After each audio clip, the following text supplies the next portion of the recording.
Sr. Presidente, queria também cumprimentar, em nome do Partido Comunista Português, o Sr. Inspetor-Geral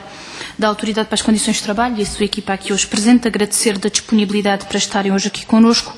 Nós entendemos que esta matéria é da maior importância, as matérias de igualdade entre homens e mulheres no mundo do trabalho e,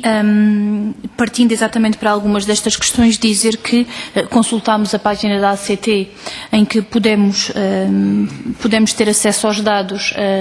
em decorrência do cumprimento da resolução número 41/2013, onde era de um projeto do CDS e do PSD no sentido de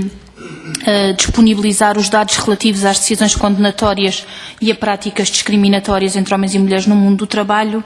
e eu começava já por aqui no sentido de perceber se as infrações autuadas em matéria de igualdade e não discriminação, e que de acordo com os dados da ACT são 81, em que matérias fundamentalmente se materializam. Também no que diz respeito à proibição de discriminação, foram também 7 as infrações autuadas, e relativamente também à igualdade de acesso ao emprego e no trabalho outras 7, e portanto tinha interesse também aqui podermos perceber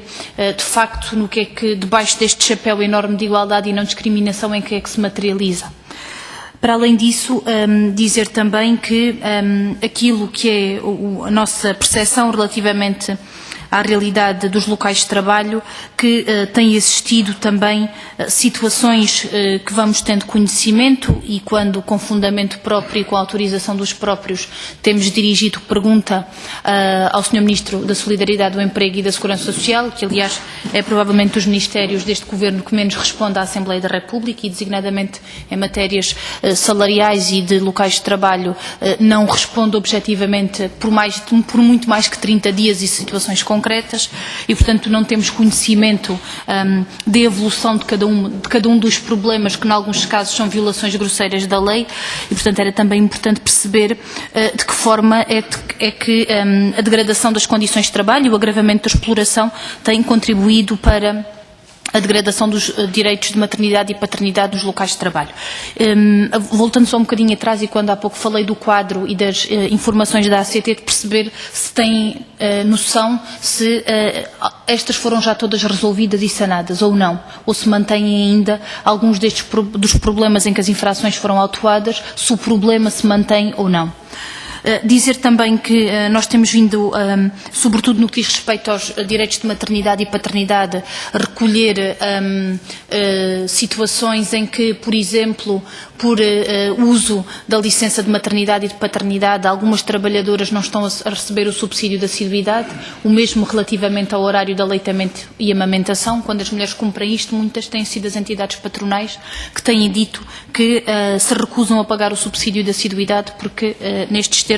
entendem que a assiduidade é posta em causa. Recentemente dirigimos uma pergunta ao Governo relativamente a um serviço da administração pública em que terá existido por parte das FIAs pressão para que aqueles trabalhadores daquele hospital não usufruíssem dos direitos de maternidade e paternidade. E como esta última denúncia é num hospital público, eu aproveito também para perguntar e para esclarecimento se a ACT,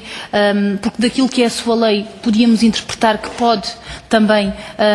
fiscalizar a administração pública, sendo que, designadamente em algumas matérias, existindo contratos individuais de trabalho em hospitais EPE ou em outro tipo de empresas, pode ou não acontecer. Eu gostaria também de perguntar a prática, qual tem sido a prática da ACT relativamente a esta matéria. Dizer que o PCP, o ano passado, a propósito do Dia Internacional da Mulher, apresentou um projeto de resolução que foi aprovado por unanimidade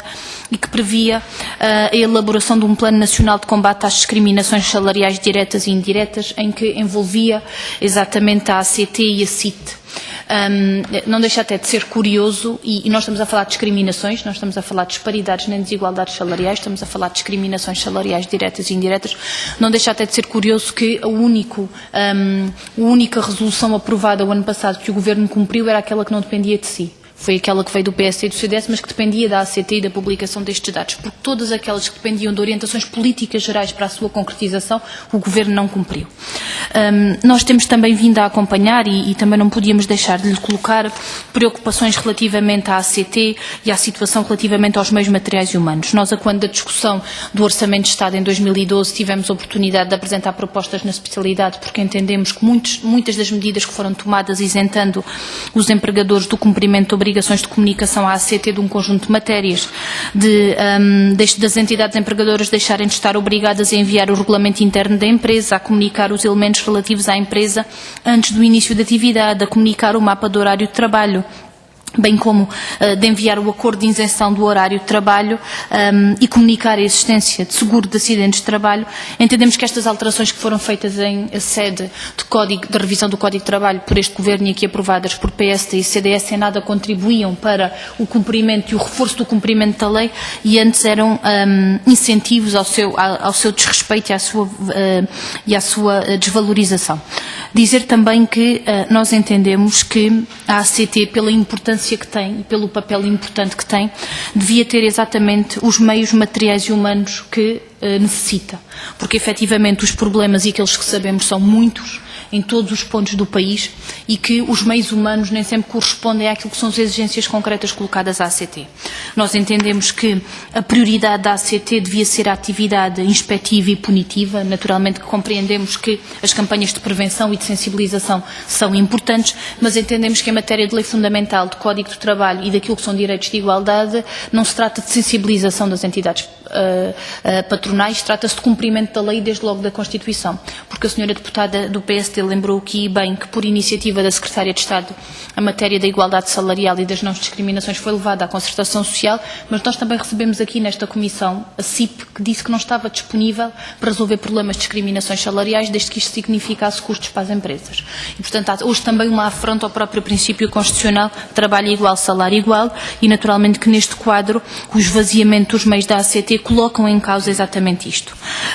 Os dados relativamente ao número de inspectores de 2010 para 2014, e corrijam-me se não estou correta, se não estiver correta, 2010 384, 2014 cerca de 346, e portanto um conjunto de aposentações que não foi aberto concurso para a sua substituição. Mas, para além disso e para além da gravidade da carência dos meios humanos, que sem os meios humanos não há possibilidade de fiscalização efetiva, aquilo que são as transferências em sede do Orçamento de Estado para a ACT, de 2011 para 2014, tem um corte de 53%. Portanto, eu pergunto se, de facto, o Governo está empenhado em assegurar a fiscalização da lei, porque se não assegura os meios humanos e reduz em 53% o orçamento da ACT, naturalmente que o que está aqui em cima da mesa é uma orientação política, ainda que escamoteada, de não fiscalização e de que o crime compensa, porque